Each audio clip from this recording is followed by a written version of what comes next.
That is heartbreaking. Let's bring in our guest to make some sense of all of this. And in Los Angeles, forensic psychiatrist, trial expert, witness, and columnist, Dr. Carol Lieberman.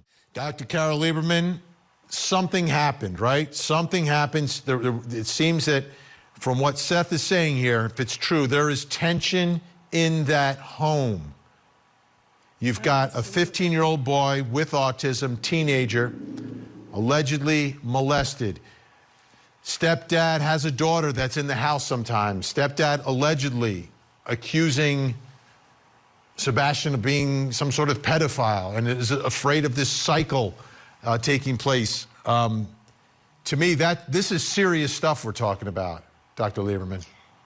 Yes, absolutely. And also, when he puts his mouth in that way, it's also, closes it like that. It also reflects his trying to prevent himself from saying what he really thinks about his ex-wife.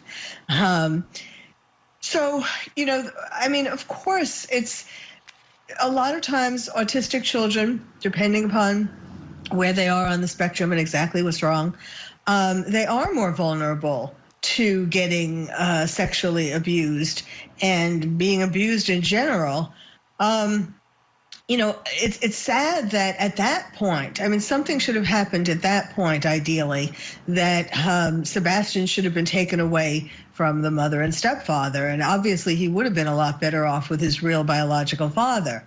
And there's also another story about how the mother allowed him to be exposed. This is a different incident, but allowed him to be exposed to a man who had been in jail for pedophilia. Now, there's have not heard specifically that he did, in fact, that this other man did abuse Sebastian too. But the father was really upset that why is she letting a known pedophile around our son? Lauren Vellucci, and this has been, I think, the theme from the beginning, right? That children don't just vanish. They don't just disappear. Something happened. Now we're hearing a little bit about potential tension in this home, a reason for him to perhaps want to leave, a reason for there to be conflict, a reason for something to happen.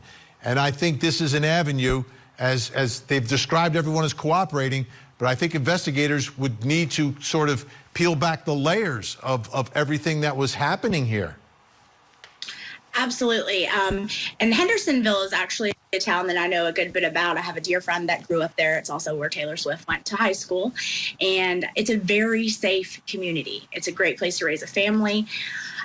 So as you were saying that, I was thinking that when Seth Rogers last night said that he mostly communicated with the stepdad, that was odd to me in a lot of reasons. And it signals to me that there is a tumultuous relationship. So if he was potentially going to live back with his father, this is sad, but we have seen it so many times that the mom or dad or family member potentially not wanting them, but not wanting the other spouse to have the child. And that's the worst case scenario, but it has happened, sadly, and we know about that. So, that is a concern as well.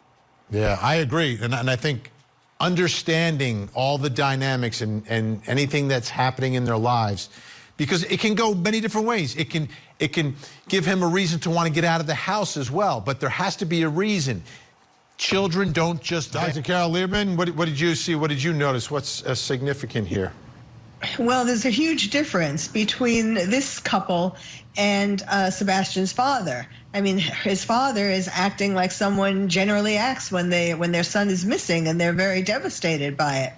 I think they looked like robots, first of all, no feeling. But in particular, I think she looks like the typical woman who has been abused.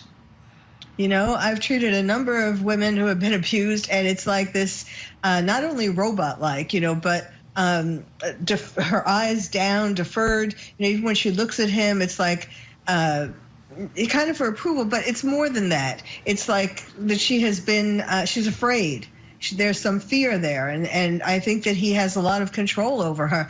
And when he was telling Sebastian's father, yes, let's have Sebastian live with you, she would have felt betrayed.